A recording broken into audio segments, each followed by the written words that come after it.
Hello and welcome back to Living a Culture of Life podcast by Human Life International. I'm your host, Colleen, and I'm very glad to have you join us today. On today's episode, Father Shenan Boquet and I discuss the story of Terry Schiavo.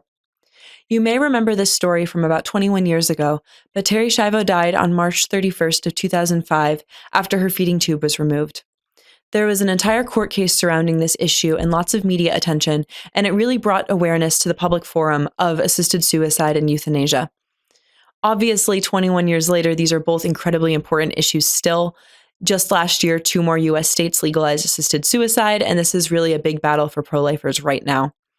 Father and I actually filmed this episode a while back, but I wanted to wait to release it until we were closer to the anniversary of Terry Schiavo's death. On today's episode, Father shares Terry's story, and then we discuss the pro-life response to the argument that people have a, quote, right to die. Father also shares the Catholic guidelines around ordinary versus extraordinary care, especially when it regards feeding tubes. It's a really interesting episode, and I hope that you enjoy it. As always, if you're listening on any of our audio platforms, such as Spotify or Apple Podcasts, please pause and leave us a 5-star review and subscribe to the show. And if you're listening on YouTube, please like this video and subscribe to our channel and hit that bell notification so that you can get notified every time we release a new episode. Without further ado, please welcome Father Boquet to Living a Culture of Life.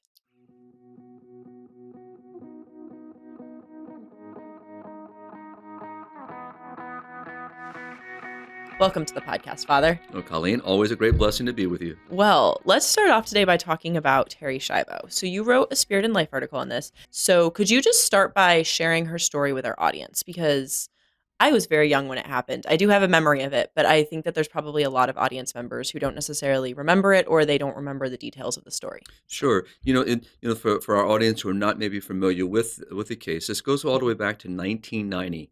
So it was when Terry went into cardiac arrest, and as a result of that, she the damage that was done, put her in a state what they call the persistent vegetative state. So, and we'll talk more about that as we keep moving forward. But from that point forward, Terry became very dependent, like a child, for basic care, for being bathed, cleaned, changed, fed. And these were things because Terry was still a living human being, but just in a very difficult state and because of the medical consequence. Mm-hmm. And then in 1998, her husband, estranged husband, Michael, petitioned the court, to remove the artificial means of feeding and water, nutrition and hydration. And of course, that court battle lasted all the way to 2005. And then in 2005, sadly, after much, court debates and public debate, and many people getting into the conversation, Michael's petition to the court succeeded. And so for almost 2 weeks, Terry was deprived of food and water, very painful death in the sense of not having the basic and proportionate need that every person has. So it's really a tragic story that has been played out, Colleen, not only since then, but was played out, in many other countries as well. And so it gives us an opportunity to talk about, this issue and why we as Catholics, as Christians, as people, should be concerned how we treat those of our brothers and sisters who are in a medical condition, but still maintain their intrinsic dignity. Yeah. And not that this would have changed the rightness or wrongness of it, but I believe her family wanted to take care of her as well, too. It wasn't just like her husband wanted to remove the feeding tube, but her family was like, no, we will take care of her. We don't want this to happen. So it wasn't, like I said, this doesn't affect the rightness or wrongness, but it wasn't even like she had no one willing to care for her. Correct. Like she had people who were willing to step in. That's correct. Yeah, the Shiloh family has been a very active, has been active pro-lifers, and the family itself, came to Terry's, defense and in recognition of caring for her and providing care for her, and were providing care for her. Yeah. And so it was indeed, the two, visions of John Paul in what he talked about, the culture of life and the culture of death. This was a clear example of these two different views.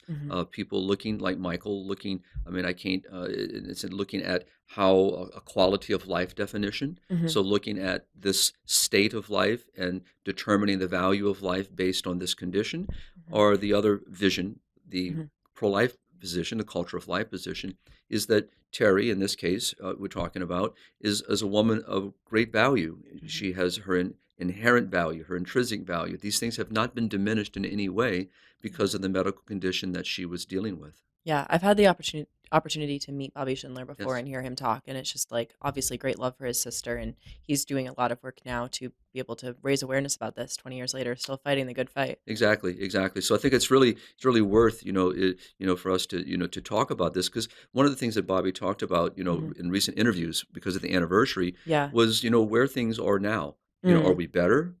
Have we gone worse? What have we learned? And I know we're going to talk about that, but Yeah. I think that what I love about Bobby and keeping Hmm. his sister his memory alive, Yes. and and that her life still has value Hmm. even to this day to teach us, Hmm. this importance.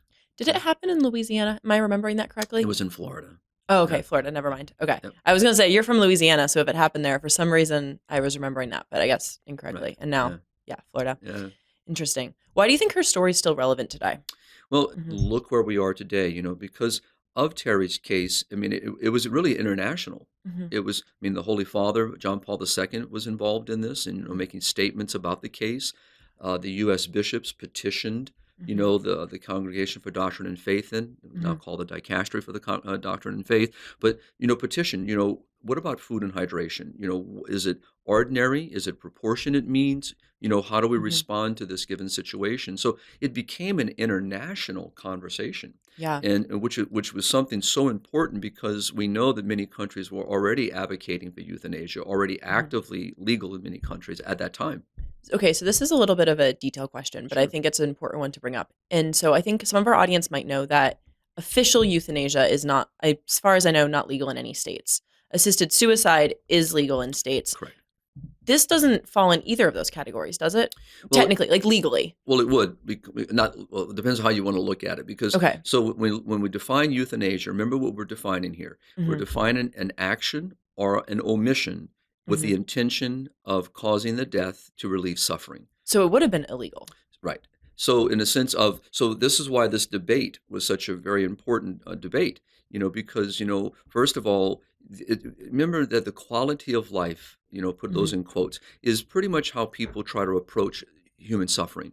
Yeah. So, when they see an individual in a particular situation, like Terry Hmm. was in, and now one thing we have to understand, Terry had no other medical conditions that were compromising her health. Hmm. So basically, the drastic situation of the cardiac arrest, the being deprived of oxygen, for a Hmm. period of time, caused severe damage. Hmm. And so as a result, but Terry, again, other than that reality, was still, no other medical intervention was necessary. She Hmm. wasn't on any type of ventilation, any type of assisted ventilation. Hmm. She was in need of being fed and being given water and being cared for like we would do with a child in a Hmm. sense of how we would treat a baby Okay. who needs to be fed and given water and changed and so forth and so on. So but what this debate did was bring to the situation, what is assisted suicide? So assisted suicide obviously was where a Hmm.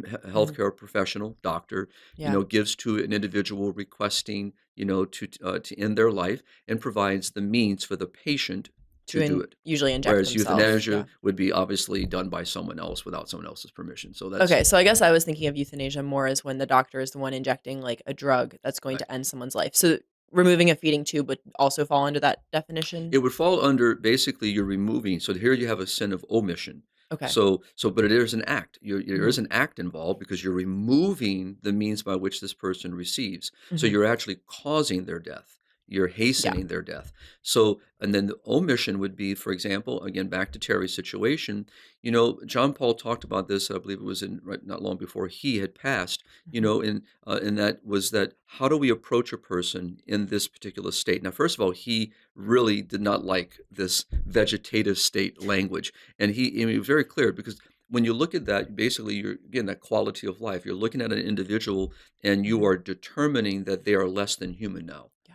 So a vegetable, but it's horrible. It's horrible terminology. Hmm. But it's a certain state where a person is not, from what we're aware, not maybe conscious, and maybe they're in some type of coma. But Hmm. in this situation, what he said in the second part is not only in the first do we recognize their inalienable dignity, we Hmm. have no right to diminish their dignity because of their state in life or Hmm. because of a medical condition. Their inherent dignity always remains, Hmm. and we must respect that. That was the first thing that John Paul made very clear.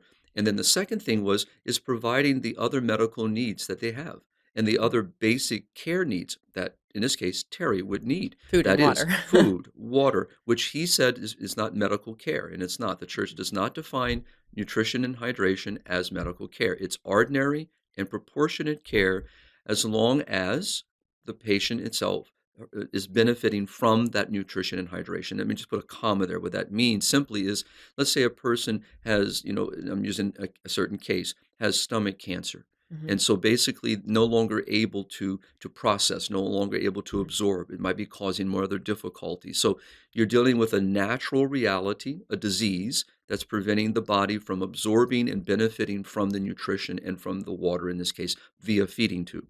So Mhm. maybe it might be, the person's no longer benefiting from that Mhm. food. So these are the various why it's important the church looks at each case, but Mhm. uses the basic principle under normal conditions, under basic conditions. Food and hydration is always ordinary, Mhm. always proportionate, never medical care. Mhm. So the second thing that John Paul meant is that Terry, in this case, would be given all the other care that any other person would be giving. And here, Mhm. like I said, using a little baby as an example, cleaning, changing the linens, providing basic care and compassion and tenderness and other medications that might be needed to sustain her and to Mhm. help her, and so these are very important things. And the third thing basically is, again, is making sure that, that there is true compassion, that, that Mhm. the spiritual elements are given, the daily concern, love, touching, all the various things that we would give to any other human being. Mhm. And so he challenged the mindset. Well, and even going back to Terry's case, again, I'm going back 20 years into the memory of a child, but I'm pretty sure that she was responsive.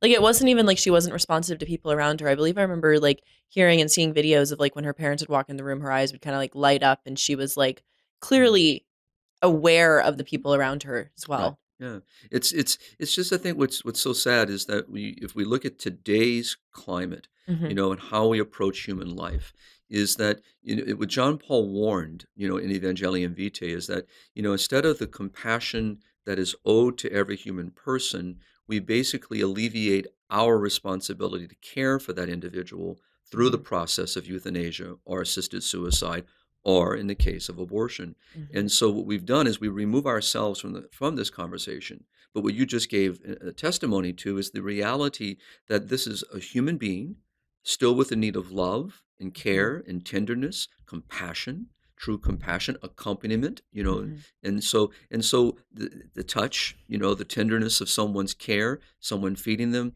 And I remember, reading so many articles, since then, mhm, and just recently read an article of a priest reflecting on his visits to the local nursing facility, mm, and where a patient with Alzheimer's, an elderly lady, but her husband was always there every time that the father would visit, and he would see him feeding her because she couldn't feed herself yeah, because of Alzheimer's disease. And so, but he patiently, lovingly, gently, every time father was there, so the man was there every day taking care of his mhm, wife.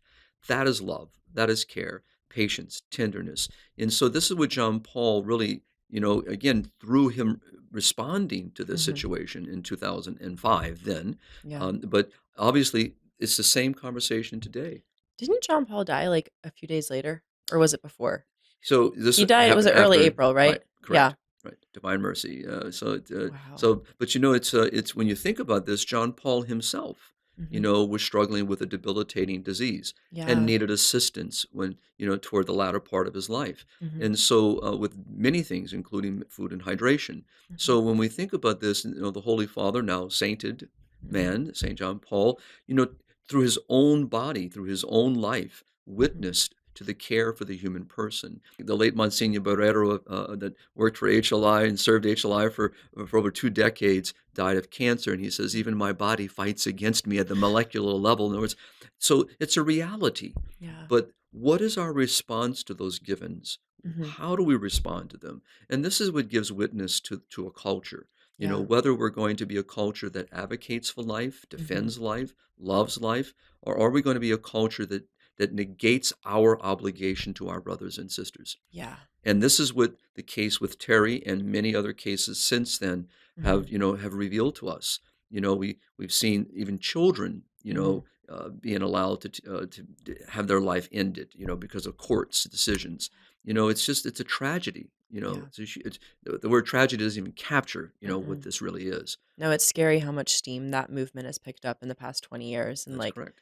need to put the brakes on it somehow. But like the Right. only way you can do that is, I mean, there's lots of ways, but the main thing is really helping people recognize like humanity of the elderly and that That's humanity correct. and the importance of like accompaniment, which you talk about on the podcast very often, Exactly. and like being able to walk with people at the end of Right. life and not just say, I don't want to deal with you, so I'm going to kill you. So like, don't have that Right. responsibility. And I think the challenges, as we've talked about several times together Hmm. here in this podcast, and I've written about, as the demographic problem grows. So Hmm. as a population continues to age, Hmm. and as a younger population diminishes in size, Hmm. then as many countries would be dependent upon taxes, dependent upon the financial resources that would come from a lower base, a younger Hmm. base, is no longer, or is diminishing. Hmm. That's going to affect healthcare. It's going to affect the way that we approach healthcare, Hmm. very in a tragic way, in a Yeah. very scandalous way, in a way that to me should raise alarm in people, because we don't base our decisions and care for those who are sick and dying and those in need based on money. Hmm. We don't, or the lack thereof, or the resources that may or may not be available. We always provide the care that every human being needs. So this is what Pope Francis has talked about several times, Hmm. and there are several documents that have been released by the Vatican over the years, speaking about the care toward the aged, toward the terminally ill. What is our response? Yeah.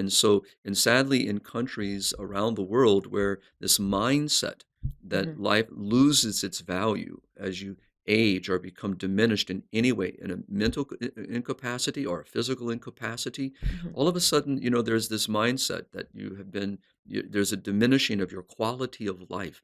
And one of the things that you and I were talking about in anticipation of our podcast, Hmm. is having a right, to Mm. end one's life. Yes. No, that was actually one of the questions that I have is I've seen people on the internet basically say that they support a quote right to die. And I think that's a really interesting topic because in today's world, we've seen it a lot in the past 5 years of discussions about like bodily autonomy and like I have a right to choose which injections I'm going to get. And obviously, you see this in the abortion movement where it's like my body, my choice, that kind of idea. But even setting the abortion issue aside, just looking at kind of a conservative mindset of like I have autonomy, I have rights to choose which medical procedures that I get. I have rights to choose if I'm going to get a vaccine or not. Right. How do you address this concept floating around in our world that you can have a right to die and that you can choose to end your life through injection or through euthanasia if you so desire? Sure. So let's take a look at that, Colleen, from just two points. Okay. Well, first of all, life is a given. It's a gift. Mhm.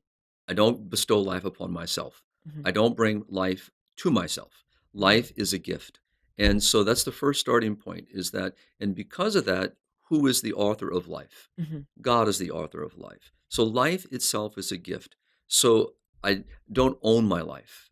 So Mhm. I don't have a right to take that which doesn't belong to me. It's a gift. This is very important. And then the second part with that is the idea that we don't want to compare euthanasia or assisted suicide to a medical act. Mm. So some of the things you just mentioned are medical interventions, treatments. So for example, the glasses that both of us are wearing help us to see. It's a medical intervention to assist a natural reality, my eyesight. A hearing aid can be Mhm. something that would help me to hear if I needed that assistance. So some of the things that you mentioned are interventions.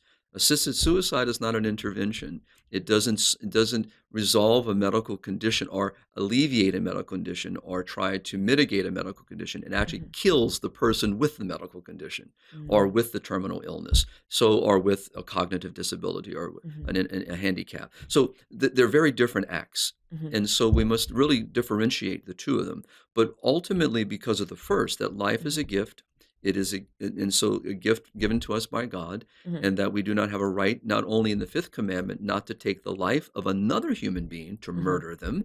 We don't have a right to murder ourselves. And so that really is important. So that's why it's important to really keep the two distinctions, Mhm. because as we would say with hydration and nutrition, Yeah. they're not a medical act. They're an ordinary and a proportionate act.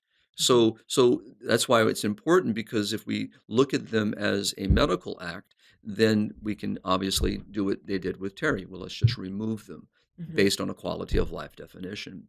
But if they're seen as ordinary, then this is something that is a given. Mhm. We must respond this way unless it is no longer beneficial to the patient because something has changed Mhm. medically in their life. If you can't absorb it, then it's not actually That's doing correct. it's not doing the work that That's food and correct. water are supposed to do because your body is just not Right, receiving it. something has changed, and Mhm. so it's the same way, when you think about, is as we talk about these, and that's why it's great to have these kind of conversations, because there's a mindset, as you just mentioned, this Mhm. autonomy, this idea that I really have complete freedom, which is also false. Mhm. That we don't have complete freedom to do whatever we wish. There Yeah. are limitations to our freedoms, Mhm. and that's understood in so many ways. I mean, you and I do not have a right to go out and to steal from another human being. There Mhm. is a limitation, to our daily living. And Mhm. because we understand basic truths, we understand objective truth, Mhm. the same way in human life. And so here there is a given that is before us. Mhm. Life is a gift. Two, inalienable dignity is not something I bestow upon a human being. Mhm. It is by the virtue of the name, inalienable, it is a given. Mhm. And so I don't have a right to diminish it, to belittle it in any way, and I don't have a right to judge it as being diminished in any way because of any Mhm. stage of life, development of life, or because of a disability or cognitive situation that person may be in. Mhm. And this is it's a direct assault to the Mhm. mindset and the culture. So what I'm Yeah. speaking goes against the narrative, Mhm. right? But that is exactly what we must do. And back to Bobby for a moment, which I love. He's still, Mhm. 20 years later, still ringing this bell, and he's Yeah. not alone. And Oh. it's important because every Mhm. day, there are families dealing with a situation similar to Terry's. Mhm. And unfortunately, Terry's situation set a precedent legally and just kind of in the cultural mindset Right, saying that it is okay to remove this, which right. is, yeah, I think another one reason, besides the fact that it was an international conversation, I think because as far as I know, it was kind of the first issue of that kind to get international awareness. And also just to make it through the court system the way that Mhm. it did. I mean, there were other before that, but this one really took Do you know the details of center that? stage Like, of the details of what why the judges made that decision? Because 'Cause I'm still confused if euthanasia is illegal, why they were allowed to remove the feeding because tube. they determined that it's a medical intervention.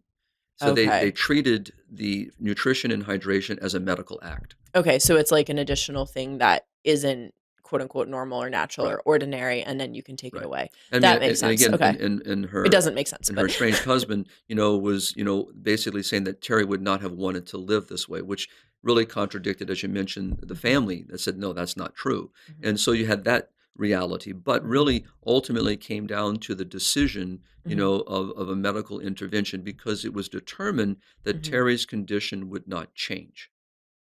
So because the fact and that there was no hope of recovery, which really goes to the third point, that John Paul talked about, I mentioned earlier, was giving the care and the medicine and other interventions necessary with the hope that there could be recovery. And there are cases where people mhm. have come out of such conditions. But the Yeah. reality is that we have to have hope. Mhm, And so, and because that Terry, in this situation, her particular case, there were no other medical abnormalities, anything else that was threatening her life. mhm, And as you mentioned, I mean, she obviously showed signs of alertness and cognitive recognition, mhm, though limited.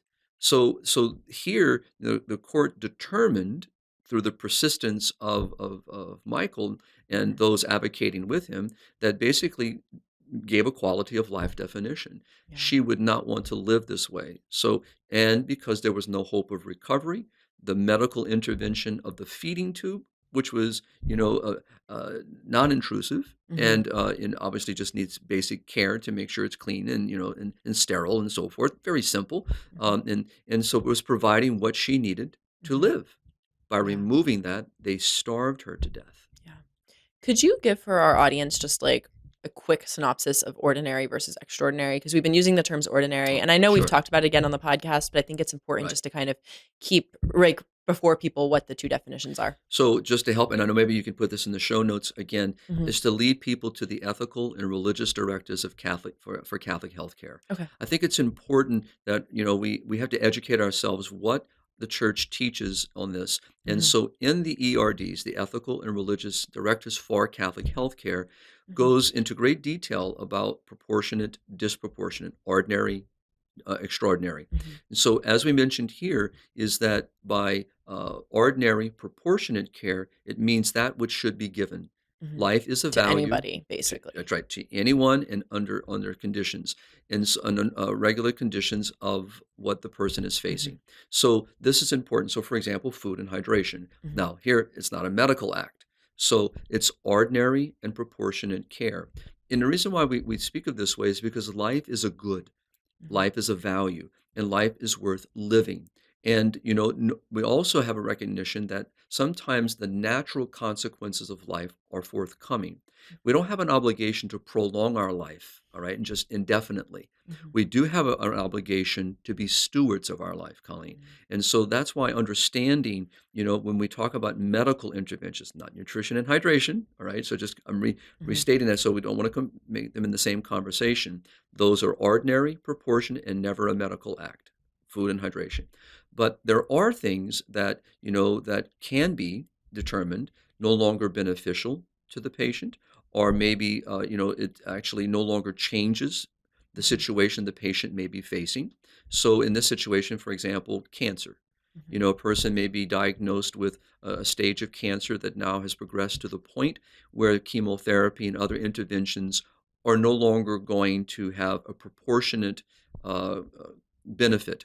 So the patient here, because the patient is the one that determines in the situation, can say, I want to continue, Hmm. because I want to be here for my daughter's wedding 6 months from now. So Hmm. I want to continue the treatment, so that I can be present for my daughter's wedding. Hmm. So that's an example. A person may say, the benefit here and is no longer present. The natural reality of this disease is reaching its natural outcome, Hmm. and that there's nothing that modern medicine is going to do to change that outcome. Hmm. So very different than Terry. Terry had no terminal illness. She was not in imminent danger of death. The only thing that she needed, the only what she needed, was food and water and genuine care that Hmm. every person needs. And we don't know how long Hmm. Terry would have lived in this particular situation. Yeah. So, and who's not to say that Terry might not have awakened from that situation, the reasonable hope by giving her the care we need. So they're not the same thing. Well, and also just to put a little, just like clarify that slightly more, even if Terry had a terminal illness, you still could not have removed the food and That's water. correct. But there could be that, a situation where, that death was imminent, and the benefit of that food and hydration Like was her no body longer. wasn't absorbing it. Yeah. Correct. So But there could be a change in the situation. And mhm, that's why, the principles of the church guide us in these moments, mhm, because that's why, it's a different subject. We should not just make these arbitrary statements that I don't want to live this way, because no one knows what will happen in a given moment. And you always entrust to people that you trust, who mhm, understand the principles that of protecting and valuing human life, that mhm, you entrust them making those decisions when you can't make them for yourselves, but you also make sure that you don't give anyone the ability to hasten your death, or to by omission, or by an act to cause your death. mhm, And so it's very important here is that there's a natural reality. So by removing, for example, let's say that the food and hydration is no longer beneficial to the patient. All mhm, right. So is that what causes their death? No. It's you're allowing the natural process, mhm, from a disease that is now basically imminently leading toward death. mhm, So you're accepting the natural consequence mhm. of the natural realities that are in front of you. Yeah. Terry was not faced with that. So, and that's why we don't want to consider food and hydration as extraordinary. It's not a medical act. Mhm, So similar to the child mhm. that cannot feed itself. Yeah. You give the baby a bottle. You give the baby, breast milk, whatever. You're because the baby cannot feed, Mhm, and eventually the baby will learn as a child how to feed itself. But Terry was just very similar to that baby. Mhm. So, and that's why it's important to look at this as ordinary care, proportionate care given to every human being. So just to break that down for our audience, you have situations where people like Terry, so they're not in any danger of death. They're just not able to feed themselves. You need to give them food and water. You have people who have a terminal illness who like their body is still benefiting from the food. You cannot remove the food and water, and it's Correct. only if someone has a terminal illness and their body is not like Right. actually Right. absorbing the food and the water. It's not doing them any sort of nutritional good. That is the only time that it is Would- could be appropriate. It could be morally appropriate. Depends could be. again. Okay. That's why it's a case by case, because in a situation where a person is imminently dying, Mhm. so yes, you give them basic care, and yes, you can. I mean, doesn't mean you don't give them food and hydration, Mhm. but it could be that because things are changing, the Mhm. kidneys are shutting down, the stomach is no longer able to process. I mean, there's a lot of things happening in Mhm. that situation as a person is imminently. Death is imminent, so Okay. that I mean those things can change. But I Mhm. mean, I've been caring for loved ones, and because they could no longer, they were able to eat and able to care for themselves or be able to be fed, that need a feeding tube or need other means of hydration. But we knew death was imminent. So Mhm. it doesn't mean that we didn't give them moisture, by giving them water, Mhm. taking damp towels and placing it on their tongue, or taking a Mhm. swab that's dipped in something cold and Mhm. giving them, or maybe so. But you don't give them an ice cube where they choke because they Mhm. cannot do this, or give them food. You're recognizing that death, the process of dying, is upon us. Mhm. And so that's why we don't make these blanket statements, Mhm. because each case is so unique. The Yeah. principle doesn't change. Mhm. So that's why the ethical and religious directives are very, very important for people, especially as Catholics, but it applies to all of us, because Mhm. whether we're Catholic or not Catholic, life is a value and must be respected. But Mhm. for us as Catholics to understand those principles, and then when a given situation is presented to us, how do those principles guide us in that Mhm. situation? So, and it's important because by the removal in that situation of a person, um, uh, and I think that's what we're making clear here, is that Terry's situation, because of the cardiac arrest, because of the deprivation of oxygen to the brain at that given moment, that she was in a medical condition, what we call PVS, that Mhm. persistent vegetative state, and so, but there was nothing else medically wrong Mhm. with Terry, and so the food and hydration, which are ordinary proportionate care, is what we have, which she was Mhm. owed as a human being, and the care and compassion. So the other situation that I brought up, some people might say, well, aren't they really the same? Well, they're not the same, Mhm. right? And so, because in the situation I mentioned, that a person may be with death being imminent, life is now reaching its finality, its natural Mhm. end. And there are certain things that maybe, in that particular case, that are no longer beneficial. Mhm. In the case of Terry, it's beneficial because that's what she lives. She's a living being. This is what she needs to live. And Mhm. there's no imminent death. She's not dying, Mhm. right? She died because they removed the food and hydration. That very two different very realities. Yeah, and that's kind of why I was trying to just bring that Yeah, up that's is very it's good. like Thank you. it's so confusing and there's so many different like can you remove the feeding tube? Can you not? And like I just didn't want our audience to kind of walk away Exactly. No, being confused by it. absolutely. So Because I'm glad we did that, because it's very important, because they are very, very different. it's hard with this topic because it's like there's so much to talk about because you have situations where you have someone like Terry who's not dying.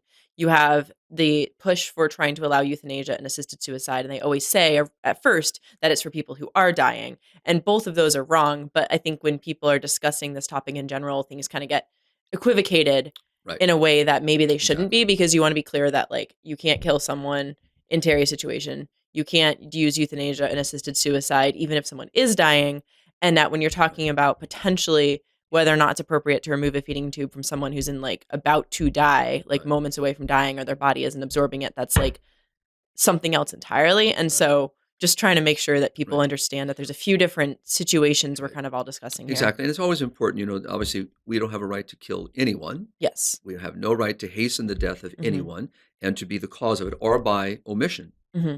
For example, in Terry's case, they omitted Hmm. food and water. They removed Hmm. medical care, in a sense of, sorry, not medical care. They removed what was Basic. proportionate and ordinary. And so they removed this. So an act was done, of course. They chose an intention, And the intention there was basically to hasten her death. Mm-hmm. And so, but it's important, as that's why those ethical and religious directives are so important, for doctors, for nurses, for me, a Mm-hmm. patient, someone in need of care, to understand. And so, but as our culture, because basically what Michael did, and with those advocating for the removal of hydration and nutrition, artificial hydration and nutrition in a situation, was a quality of life. They Mm-hmm. determined that Terry had no value. Mm-hmm. Now, they're not going to maybe come out and tell you that like I just said it, as bluntly as I just Mm-hmm. said it, but that's exactly what happened.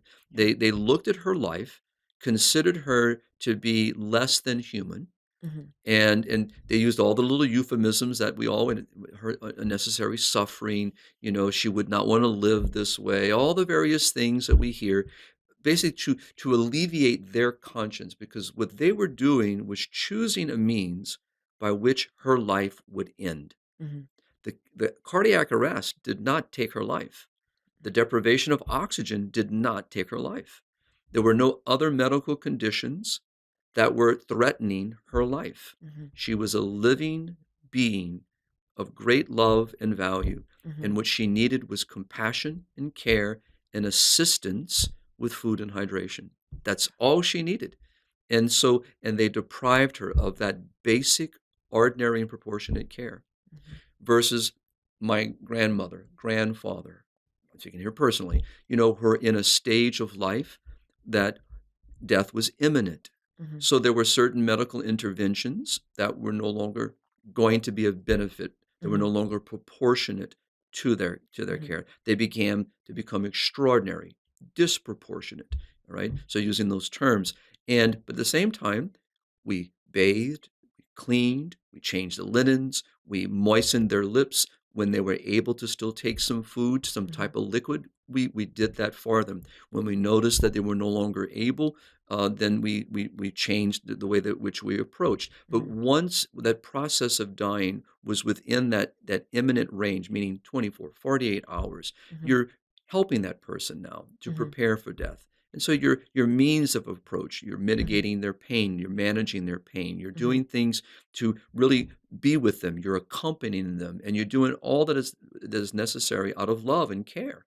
Mm-hmm. And so in some situations, I mean, I've known people as doing homebound ministries when I was still in parish ministry that were sitting up in a chair the day before, and they had a big bowl of gumbo, just the day before they died. I mean, they're eating and drinking to the very end, Mm-hmm. So some people are in that situation, others are not. Mm-hmm. So that's why the principles don't change, so that as we approach the subject, and that's why, well, I guess why I'm being, repeating this is I'm hoping that our listeners, Mm-hmm. we're all human beings, but especially those of us who have responsibility for other human beings, other family members, friends, as priests, how do we educate our parishioners?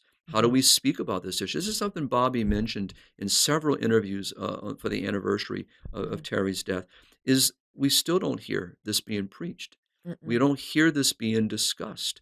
We don't hear these kinds of conversations that are so necessary. And when I was back in parish ministry, this is something I would discuss with those who were homebound. I would discuss with the family. And when given a chance, in hospital, when visiting, talk to the doctors, talk to the nurses.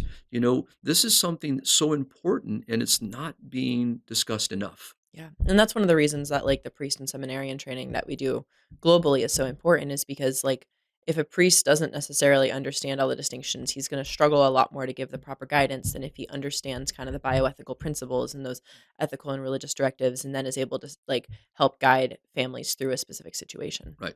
And I think sometimes, there's this misplaced compassion, Colleen. Mm-hmm. Even from those, in healthcare vocations, Mm-hmm. family members that really look at a situation and it's very hard. It's very difficult to see someone that you love that might be struggling, maybe hurting. There is suffering as a result of the illness or age-related issues. It's very hard, very difficult to be there, and you want to alleviate where you can. But it's important to know the difference between accompanying someone and accepting the natural realities that are there, providing the medical interventions that you can provide to Mhm. alleviate or address or to mitigate the situation, Mhm. or the reality of accepting that, that there's nothing more that modern science Mhm. can do, but love now must step in a much more intentional way and be there and accompany them and prepare them spiritually and to be with them in love and care and conversation, presence, Mhm. and I think that's so important, that we need to talk about this. And so I think it's very much when people in hospital settings, Mhm. especially again, as people become de-Christianized, we had this conversation recently, Mhm. the way that we look at human life Yeah. changes. The way that we approach medical care changes. The way that we approach ordinary care Mhm. changes, like with food and hydration. Yeah. So this is very, very important, and pardon me, that we have not yet, been able to really resolve. Yeah. Still, Do you think there's any signs of hope that people are waking up to the atrocities of this? Because obviously we see Canada just going further and further mm, down the drain, and we see it, and I think like the Netherlands and like Northern Europe as well. So, and then, but on the flip side, we see things like the trans movement kind of coming to a grinding halt as you're having things like the UK Supreme Court saying that like women are women. right. So, like, there are some like anti-family, anti-human ideologies that are kind of beginning to slow down or reverse. Do you see that happening with this issue, or do you see it picking up steam? I guess it depends where you are in the world, and Okay. especially in the Western world. It's just this. Just the train is still flowing. It's still moving. Okay.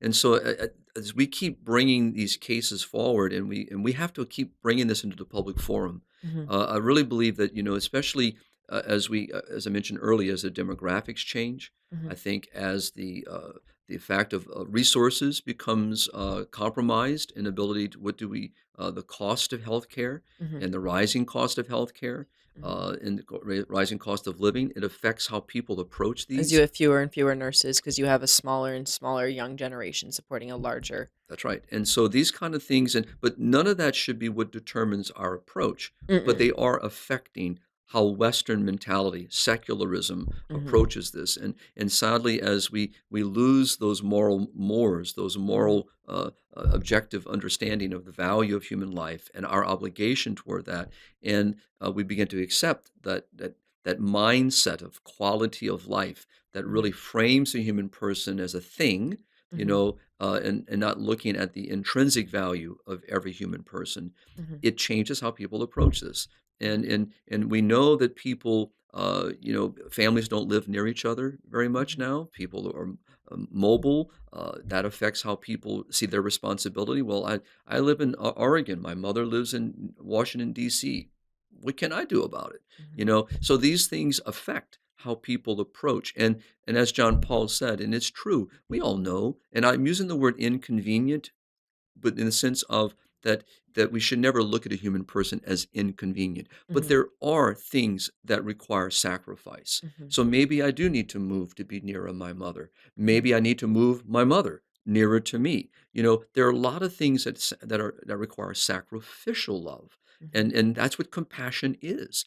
And the answer again is never to eliminate the person, Mhm. but to step into that moment and to be present to that moment. It's a conversation we have with our pregnancy care centers, our Mhm. maternity homes. It's the way that we approach, our health care as Catholics. Mhm. This is accompaniment. This is really genuine compassion. This is the Good Samaritan, Mhm. very much alive, Colleen. But to answer your, I'm kind of coming around it.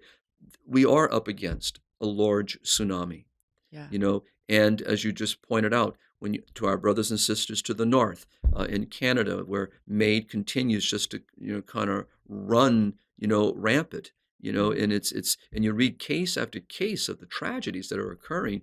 Eventually I do see people wakening, to this, so people are becoming more aware. Mhm. But the danger is that as the seesaw of mindset is there, as more states begin to embrace assisted suicide, Yeah. that affects. So think about how the state's medical care Mhm. approaches human life in those particular states.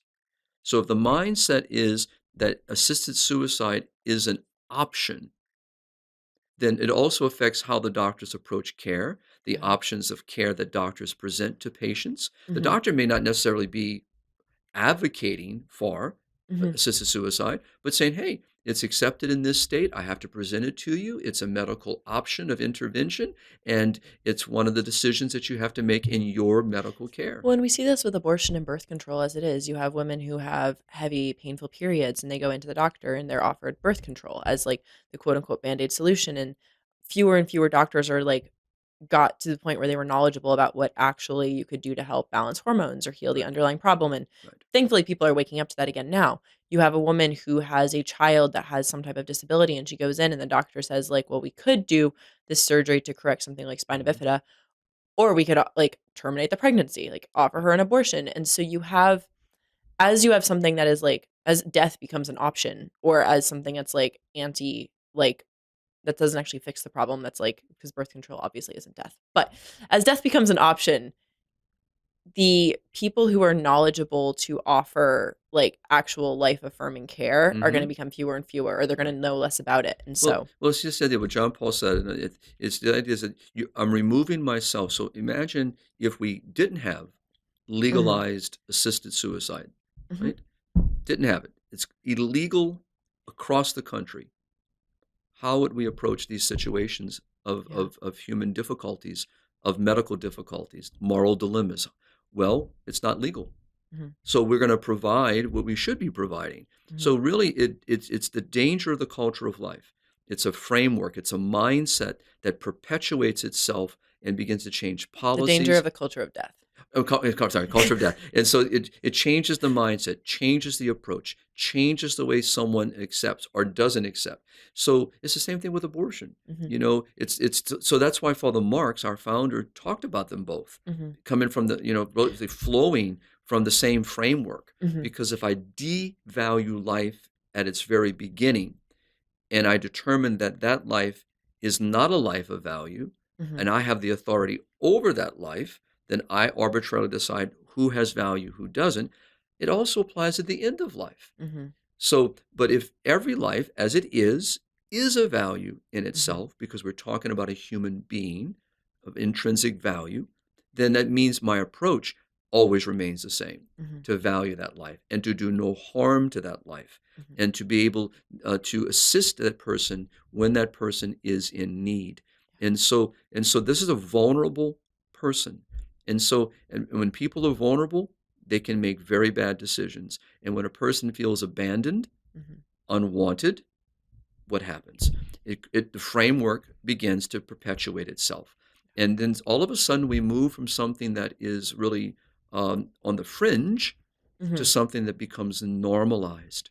Well, and even here in the US, as you have some states that legalize it and some states don't, you're beginning to see the same thing that you see with abortion, where it's like, well, let me go like tourism abortion or like Right. tourism assisted suicide. Like I think Exactly.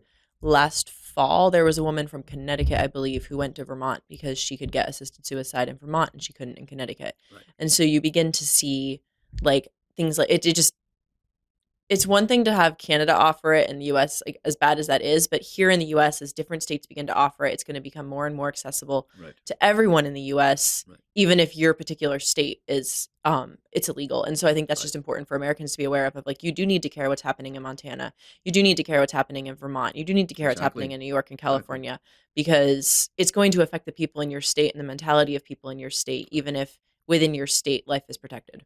That's right. And also it goes back to the fundamental issues. How do we deal with human suffering?